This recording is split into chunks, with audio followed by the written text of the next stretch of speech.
Army chief کی والدہ کی نماز جنازہ ادا، وزیر اعظم صدر سمیت اہم شخصیات کی شرکت۔ پاک فوج کے سپہ سالار جنرل سید عاصم منیر کی والدہ کی نماز جنازہ ادا کر دی گئی۔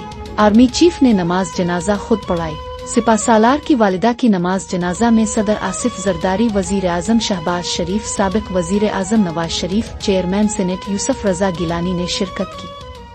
اسپیکر قومی اسمبلی ایاز صادق، وفاقی وزراء رانا ثناء اللہ، طارق فضل چودھری، حنیف عباسی، محسن نقوی، خواجہ آصف امیر مقام بھی شریک ہوئے۔ مسلح افواج کے سربراہان، وفاقی وزراء، سول حکام، سابق army chief general retired Qamar Javed Bajwa, سابق army chief general retired Ashfaq Parvez Kayani نے بھی سپہ سالار سے اظہار تعزیت